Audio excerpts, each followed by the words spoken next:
So Donald Trump just spoke for about 2 hours in his most incoherent and clinically insane speech yet, with all of his classic hits like how immigrants are terrorists and how the left is communists and they should be prosecuted.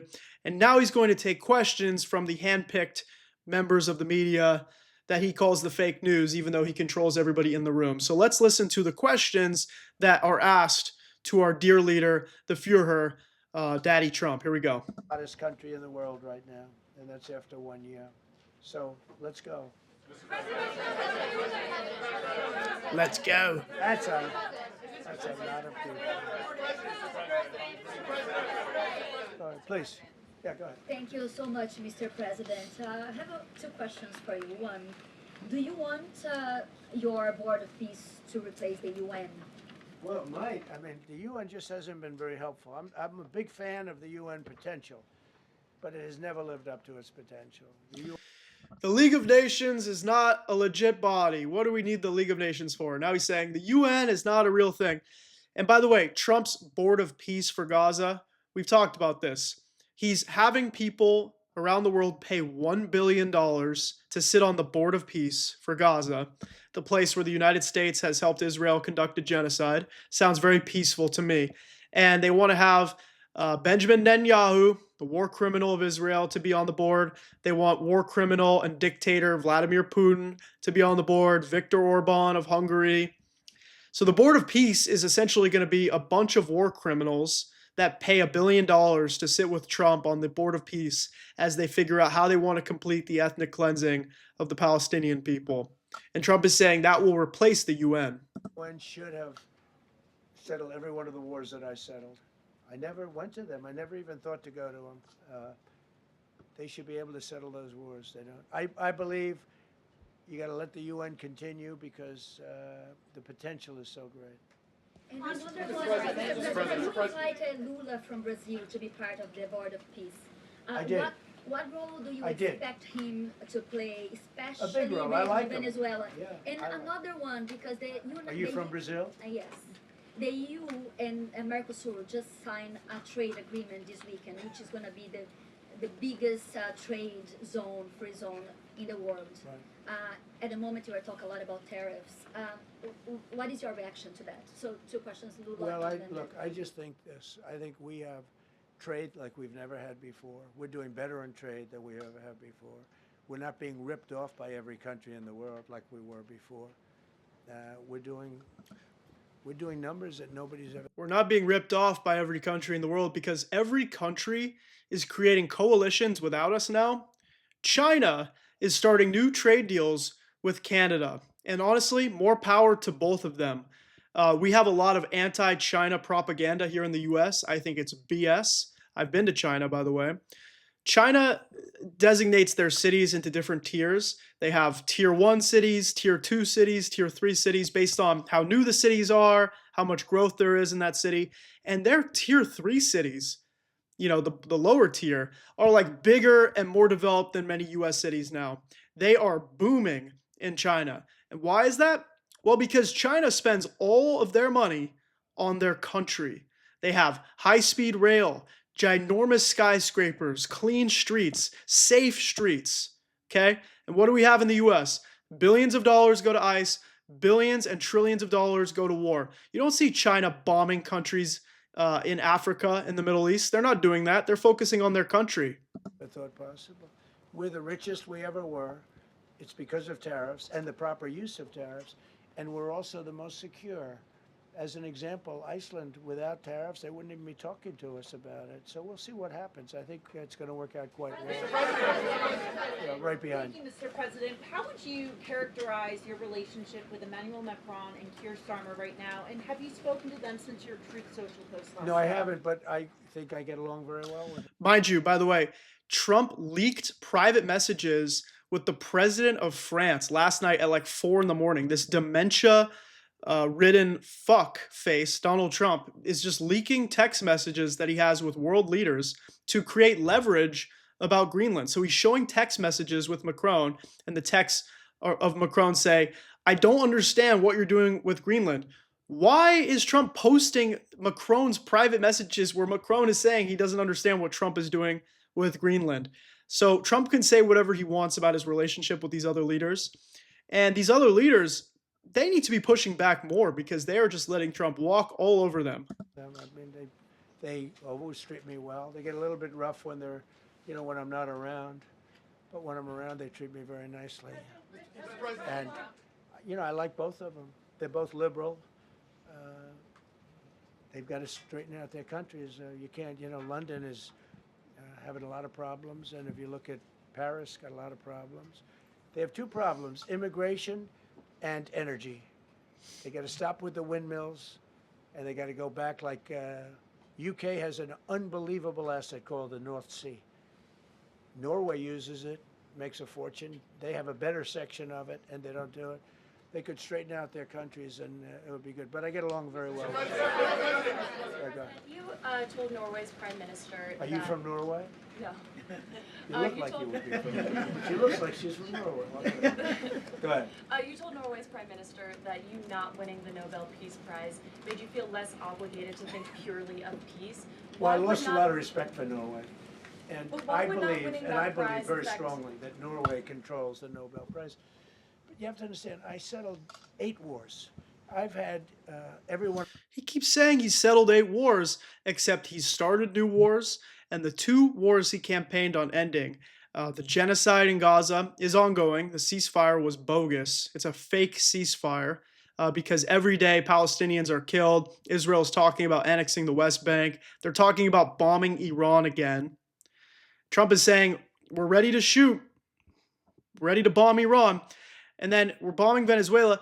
But the other war he campaigned on ending was the Ukraine war. And that has gotten worse every single day since he's been in power. And everything he's done to try and end the war has just made us closer to World War III. And that's why he's going to talk about Greenland. He's saying we need Greenland because Russia is going to attack Greenland. Well, that's not true either. One of those wars, every participant wrote, I didn't ask him to do it. They sent in strong they make recommendations for that. But I settled 8 wars. No president's probably ever settled 1 war. I don't know. Think of it. I did 8. No president has ever settled 1 war. Got it. The reason I do it is because it's easy for me to do. And I didn't do it for a Nobel Prize. I did it because I'm saving a lot of lives. I'm trying to settle the final one. I'm trying to do Russia-Ukraine. And when Russia's ready, Ukraine's not. When Ukraine's ready, Russia's not.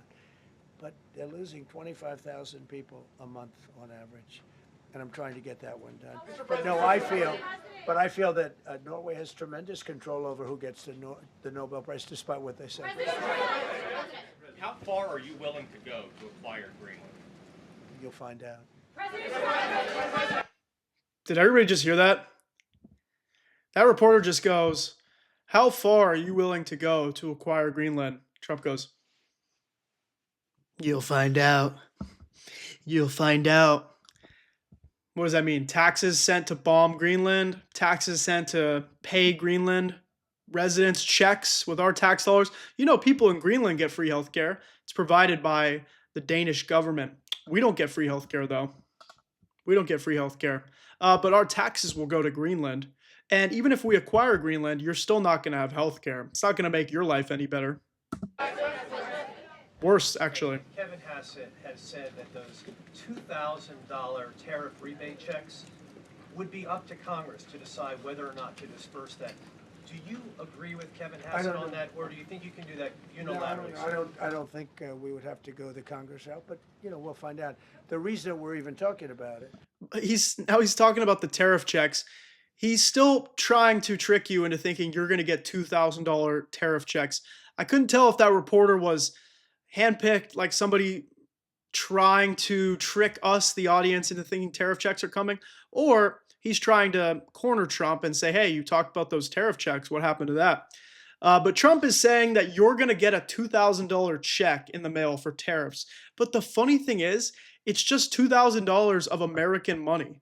Like, you're just going to be paid a check from the money that we have spent through tariffs. We're the ones absorbing the cost. The Trump administration is taking our money, and then they'll send it back to us in the form of tariffs, in the form of these tariff checks, even though they're never going to actually send these Did you ever get your Doge check? Did you ever get a Doge rebate check? Weren't we supposed to get a $5,000 Doge rebate check? Whatever happened I thought they were going to cut $1 trillion with Doge. Whatever happened to that? Is that we have so much money coming in from tariffs that we'll be able to issue at least a $2,000 dividend and also pay down debt for the country. But we'd do a $2,000 dividend to the people of our country. Would probably set a limit of, income limit where it made sense. But we will be able to make a very substantial dividend to the people of our country. I believe we can do that without Congress. Last night on Truth Social, you said that the British plan to hand the base of Diego Garcia over to Mauritius and then rent it back was an act of great stupidity. Previously, you backed that deal. Is it now your position that the deal should not go ahead? I think that they, when they originally were going to do it, they were talking about doing some concept of ownership. But now they're looking to essentially just do a lease and sell it. And I'm against that. It's a reasonably nothing like Greenland, but it's a reasonably important area of the globe. Not to anywhere near Greenland, but I think they should keep it. I don't know why they're doing it. Do they need money? Bizarre. President, with your support to the Syrian government, most probably you avoided another civil war and a bloodshed in Syria, especially after the fall I of the did a regime. good job. I did a good job. And, the Syrian government, the last 2 weeks, had to use some force to implement its force on specific areas. And Well, with to keep the prisoners, the terrorist prisoners, which are some of the worst in the world, at bay. So they were able to keep that. He's working very hard. The president of Syria is working very, very hard. Strong guy, tough guy, pretty rough resume. But you're not going to put a choir boy in there and, get the job done. I spoke. He loves role playing as like this gangster president. He's like a thug. He's like, that's a tough guy. He's got a tough resume. You're not going to put a choir boy in there. This is part of what I was saying about him, like running for president because he was literally on the run from the law. And he knew that if he got back in power, he wouldn't be prosecuted and he wouldn't have to pay these millions of dollars in settlements that he owed to E. Jean Carroll and to the state of New York for conducting business fraud, et cetera, et cetera. So now that he's in the Oval Office, he's kind of just like role-playing president in like a gangster character. Like he's just a movie character at this point. It's absolutely bizarre. With him yesterday because we were talking about the prisons and what was going on. We have some of the worst terrorists in the world in those prisons, and he's watching them. Syria, sir. Mr. Go ahead. President, Gavin Newsom is going to be at Davos if he's not already there. You're probably going to run into him. I presume that this is for him to raise his platform for 2028. But what do you anticipate his foreign policy platform is going to be? I don't know. I mean, I don't know that he's going to be the nominee. I know this. I had a very good relationship with Gavin Newsom when we were, in office together. I was president. He was the governor of California. We had he would talk about it often, and somewhere we just went astray. I just hate the way California is being run. We actually have people leaving. It's never happened before. Mind you, Donald Trump never delivered the wildfire aid to California. So if you're wondering why things are taking a long time to rebuild, well, he's withholding money from the state because and their sanctuary cities, but he never delivered on the wildfire aid. And Donald Trump knows that California keeps the lights on for so many states in this country. What are we getting out of this social contract? ICE raiding our schools, our churches, our community centers, and disrupting our economy. What? That's not a good deal for California. California should be getting free healthcare. We should be getting free college. We should be getting all these things, which we're now using with our California legislation and California tax dollars to improve upon. You've got people running for governor of California in 2026 that are talking about having universal healthcare in the state of California. Okay? So we might have a single payer system here in California. Meanwhile, our taxes are going towards ICE. But I hate the way it's being run. He and I had a very good relationship, really close to the word exceptional, but now we seem not to. Thank you, President Trump. President Trump, you spoke earlier. Mr. President. You've been hearing from allies. Thank you. No, above you. Thank you so much, President Trump. Kara Castanova from Lindell TV. And you spoke earlier about the 2020 Lindell election. TV. now that Maduro is in U.S. custody and he was criminally charged, has any more information emerged that you could share with us regarding Venezuelan election software and Venezuelan ties to tampering with the 2020 election? And would you consider speaking to Maduro personally in prison in New York to get some answers on Venezuela's involvement with the 2020 election? No, I don't think I would be doing that. I think my lawyers would be very unhappy if I did that. Yeah, they've learned some things. Please. Now they're pretending that Venezuela helped rig the 2020 election for Biden. I wonder if they're actually going to run with that, because at this point they're just grasping at straws and their messaging isn't working. Like earlier, we heard him begging us to believe that Renee Good's wife, the woman who was killed by ICE, her wife was a paid agitator because she was yelling shame so loud. Trump's like, only a person that could be a paid agitator would be that outraged at somebody being killed. How about her wife just got shot in front of her for no reason? You'd think she would be a little outraged. Happens to the tariff threat to Greenland if the Supreme Court comes out and rules against you on the tariffs? And Well, I'll have to use something else. I mean, are look, you willing to use force? you know, take a look at the word license, take a look at other things. I mean, we have other alternatives. But what we're doing now is the best, the strongest, the fastest, the easiest, the least complicated. Sir,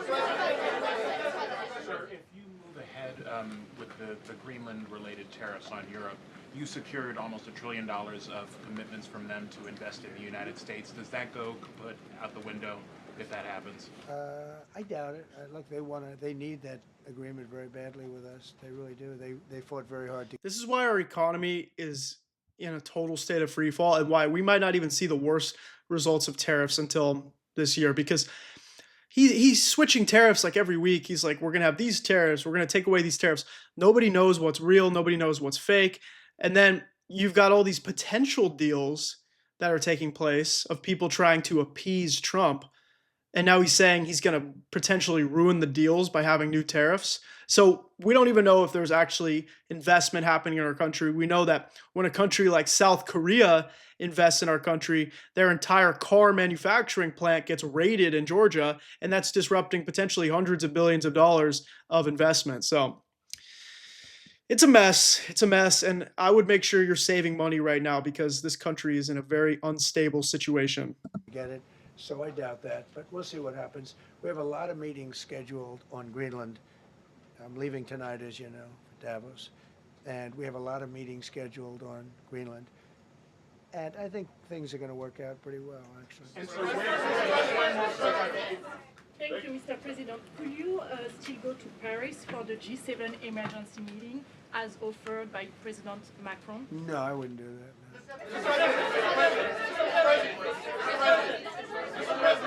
Because, you know, Emmanuel's not going to be there very long, and you know, there's no longevity there. He's a friend of mine. He's a nice guy. I like Macron, but he's not going to be there very much longer, as you know. And I think, you know, I have meetings with the people that are directly involved, not some of the people you're talking about.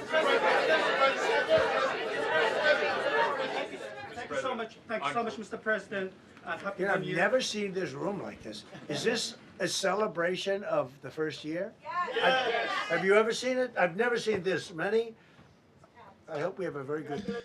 If you are a real journalist, you should not be yelling, yeah, celebrating the first year.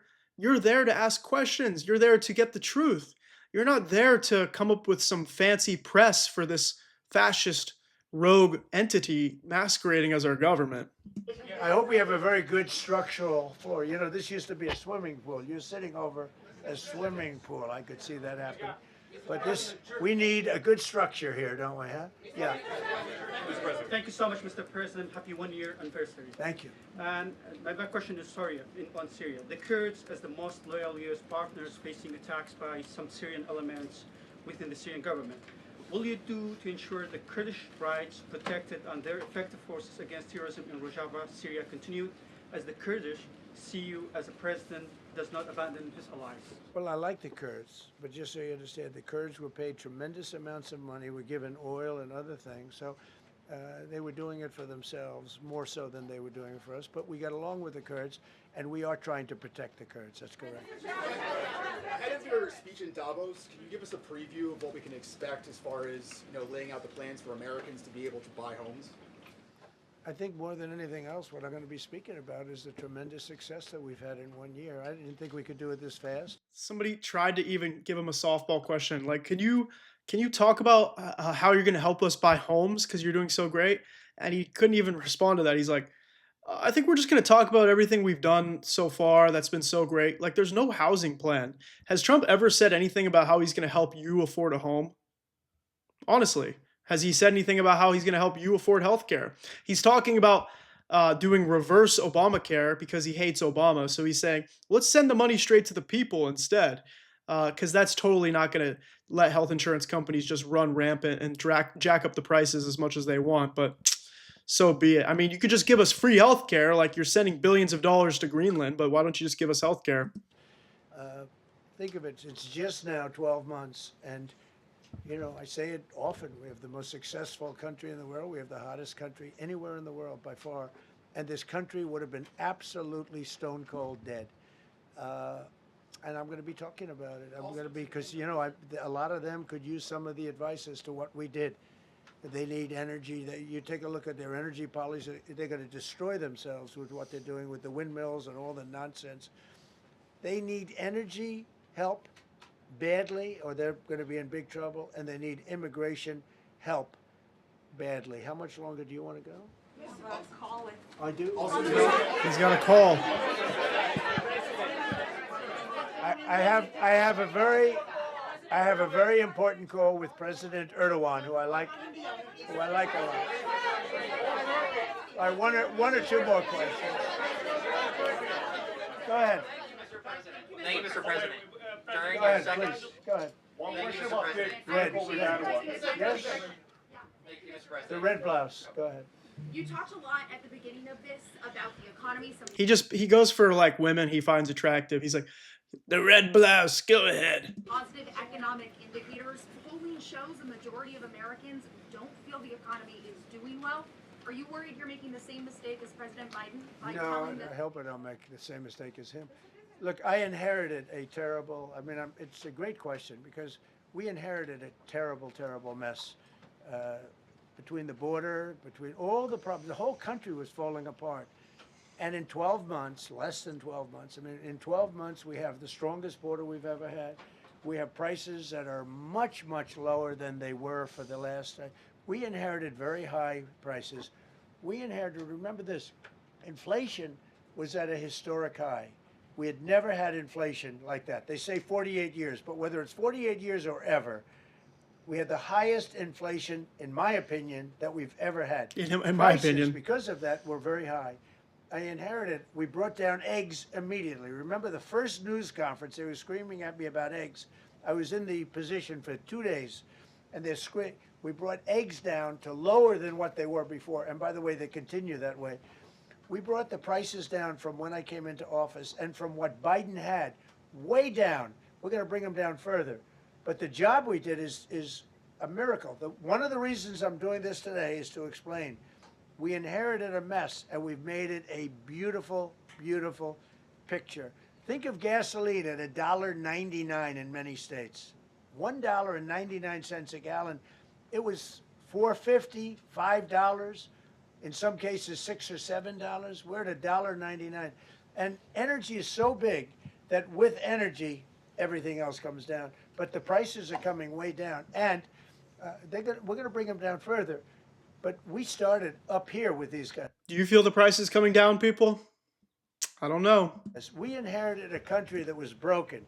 We inherited a country, and I have a very warm spot. We've done very well with Venezuela. And by the way, that even in itself is going to help us bring down the oil prices. The Venezuelan oil, we've taken 50 million gallons of oil. We've taken 50 million barrels of oil out of Venezuela in the first 4 days. We've got millions of barrels of oil left.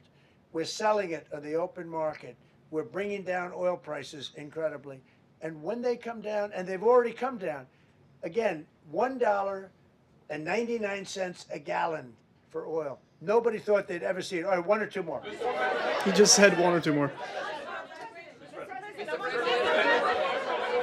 Go ahead, go, yes. President, Yes. I want to ask you about Iran. Is the military option still on the table? And can you assure us that the killing in Iran has stopped? And when regard to the Peace Council, which members have to pay $1 So billion? with Iran, are you from Iran? No, I cover the White House. Where are you from? I'm Palestinian American. So with Iran, they were going to hang 837 He did not like that. He was like, let's move on from that. people. And I let them be known that, and we let them know that if that happens, that will be a very bad day for them. And they decided not to do it. They didn't hang the people. I can't tell you what's going to happen in the future, but supposedly they've taken that off the table. But they were going to, last week, they were going to hang on Thursday or Wednesday. They were going to hang, I think, 837 people. And they didn't hang anybody. So we're just going to have to see what happens with Iran. Is the military option? Just so you know, we're going to bomb Iran sometime this year. We already did last year. Remember, we bombed Iran. And Trump says, I saw update wars. You bombed Iran. And when you bomb Iran, you're threatening World War III because Iran is super close with Russia and China. And we know that you have no plan to solve the Ukraine war. We know that you have no plan to deliver actual peace to the Israeli-Palestinian conflict known as the genocide in Gaza. So what is going to happen? Well, we'll probably bomb Iran at some point this year because Trump will claim we have to save the protesters, even though we're shooting protesters in the face here in the United States of America. It's pretty ironic to me. But they've had it out for Iran for a very long time, and they're going to claim that Iran's economy isn't working, even though we are the ones sanctioning their economy. Their economy is struggling because of the United States of America. We had something in place. It was called the Iranian nuclear deal that President Obama did, which was actually a good thing because we were allowing Iran to live as a normal country and we had no sanctions on them. And as soon as Trump came in office, he said, we're getting rid of the nuke deal and we're going to put a bunch of sanctions on Iran. And what's happened? They're building nukes.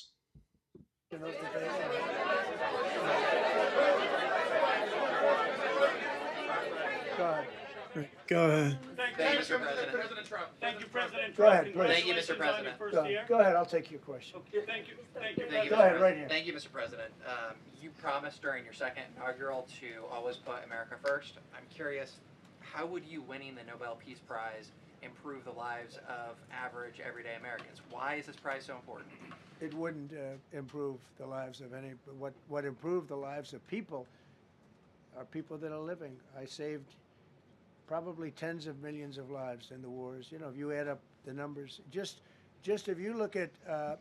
Just so everyone knows, Trump has saved tens of millions of lives so far in all the wars. Even though, let's not forget about the fact that a 9/11 equivalent of Americans died every single day in this country during the coronavirus pandemic because of his leadership. Literally, thousands of Americans were dying every single day. But through these 8 wars, he saved millions of lives around the world. Even though the U.S. has bombed hundreds of thousands of Palestinians, and people in Ukraine and Russia are dying every single day. Those were the wars he campaigned on stopping. Look at any one of those wars, you're talking about millions of people. You multiply it times 8. But when you look at India and Pakistan, that could have been 10, 15, 20 million people. Could have been more than that. So I saved millions of people. So that, to me, is the big thing. What? Right. You suggested a moment ago that perhaps the reason why a positive story about the economy isn't getting through is because of, bad communications people. But are average Americans wrong to still feel high prices? And how much longer does the White House hope that they? So I think a lot of people are listening to. Listen to this. Even these right-wing freaks who are pretending to be journalists are saying, are the American people wrong to be feeling high prices? Like we know prices are actually coming down because you say so, but is there a messaging problem from the administration? And now Trump is going to come up with some random ramble about why the economy is so great. The fake news a little bit. And I'm not blaming anybody. I think I blame ourselves. I think we've done a much better job than we're able to promote. We're not promoting. We're doing a great job, and we're sort of letting the promotion take care of itself. One of the reasons I'm doing this news conference, I think it's important. We have taken a mess and made it really good. It's going to get even better. But if you look at prices from a year or a year and a half ago, you look at the Biden prices, they were way up through the sky. And, you know, they use the word affordability. They just say affordability, and they don't talk about it. They created the affordability problem, and we are solving it. We have solved a lot of it. Again, everybody agrees in this room, I think, gasoline prices have come per gallon way down. When that happens, everything else comes down, but they've come down way down. Many of the groceries have come way down. It's all happening, and it's happening strong. But if you go back a year and a half, 2 years, take a look at those prices and look at the prices now. He is addicted to the media. Mr. President of Venezuela, you made a condition. Where are you from? I'm from Spain. Nice place. Thank you. You made a condition that the political prisoners should be freed. It seems that they are not being as fast as they promised in the beginning. Would that be an issue for the current government? They've agreed that they're going to let, I guess, most of them out. Or depends on what they did, but they have released a lot of. Released a lot of political prisoners in Venezuela. Mr. President, earlier on last year, you had indicated that you wanted to take back the Panama Canal. I know we've heard a lot about Greenland. Is that still on the table? I don't want to tell you that. Sort of. I must say, sort of. That's sort of. Okay, one more. Yes, blonde, blue. Do you hear this guy? He was told like half an hour ago that he had to go take the call with the president of Turkey, who's probably wondering where Trump is. We, the American people, are paying taxes to watch him do this. This is what I've done with my whole day so far. Thanks for being here. And he even said, nobody's bored, right? As he's like flipping through pictures earlier of all these like brown and black people that he's claiming are scary criminals. And now he's just like hunting for women in the audience. He's like, you, blonde, blue eyes, let's go. Yes, go ahead, ma'am, go ahead, with the blue, holding the computer. If a consequence of your determination to take control of Greenland is the ultimate breakup of the NATO alliance, is that a price you're willing to pay? You mean the breakup of it's very interesting. So I think something's going to happen that's going to be very good for everybody. Nobody's done more for NATO than I have, as I said before, in every way. Getting them to go up to 5% of GDP was something that nobody thought was possible, and pay. At 2%, they weren't paying. At 5%, they are paying. And they're buying a lot of things from us, and they're giving them, I guess, to Ukraine. That's up to them, but they're giving them to whoever they're giving them to, but they're buying a lot. I think that we will work something out where NATO is going to be very happy and where we're going to be very happy. But we need it for security purposes. We need it for national security and even world security. It's very important. How about it? Thank you very much.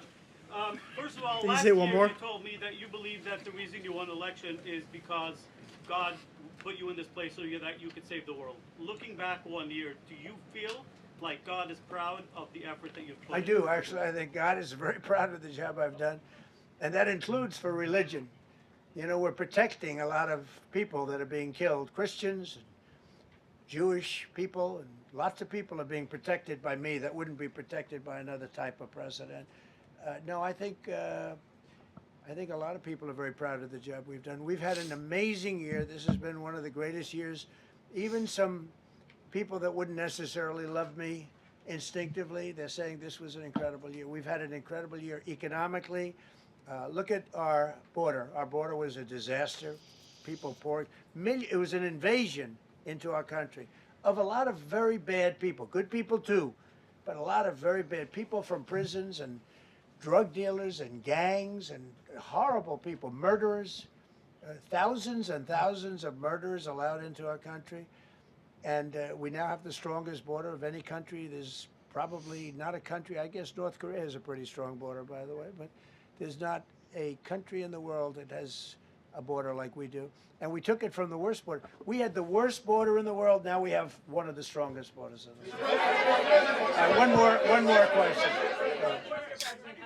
You said you're confident something's going to get worked out in Greenland, but Greenlanders have made it clear they don't want to be part of the U.S. Well, what gives the U.S. the right to take away that spoken. self-determination? When I speak to them, I'm sure they'll be thrilled. Mr. President, are you committed to keeping the U.S. in NATO? I've had such a good relationship. I've made it so much better, so much stronger. It's so good now. NATO is so much stronger now. I don't agree with a lot of the things they've done, but that was done before I got there. I think NATO's been good. Sometimes it's overrated, sometimes it's not. But we have a strong NATO. When I came here, we had a weak NATO. We had a NATO at 2%, and they weren't paying. You had a nothing NATO. NATO's, whether you like it or not, it's only as good as we are. If NATO doesn't have us, NATO is not very strong.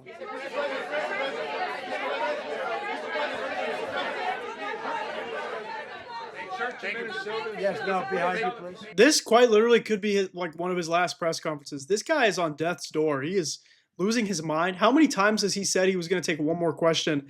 I bet Caroline Levitt's like, sir, like we got a phone call with you. He is addicted to the media. He just loves talking to them because he knows he can spin some bullshit, or he loves the way they kiss his ass.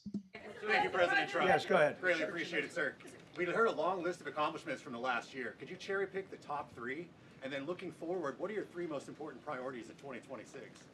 So I think the building of a really powerful military has been a great achievement, and that would include the Venezuela thing, that would include the attack on Iran and the wiping out of the nuclear threat. Even though we said no new wars and no new wars and no new wars and pro-peace ticket and no new wars. I think that's been really amazing what we've done militarily. I think what we've done in business has been incredible. We have $18 trillion coming in. Plants are being built all over, thousands of plants. We're raiding plants from other countries because their workers are from other countries. Therefore, ICE is arresting them. And Americans are giving us trillions of dollars through tariffs, but we're telling them it's coming from other countries. And we may or may not send you a check of your own money that we probably won't even send to you. Are being built all over the country. 18 trillion is a record. No country has ever come anywhere even close to that. I think that's a record. And I think that most favored nations for drugs is something that nobody thought they'd be able to get. Tariffs helped me there because the nations would have never gone along with it if I wasn't able to say, if you don't go along with it, we're going to put a 10 or 15 or 20% tariff on your nation. And they went along. And our drug prices are going to come down at numbers never even seen before, never even thought possible before. And healthcare costs are through the roof, and I have no plan to make sure that when you go to the doctor's office, you don't go completely bankrupt. So those were his 3 cherry-picked accomplishments. Great question from the so-called journalist, by the way, who we just sat through the thing for 3 hours. You can ask any question. Sir, can you just tell us your 3 accomplishments again, please? And afterwards, can you lick my taint and get on your knees and kiss me, Daddy? Unbelievable.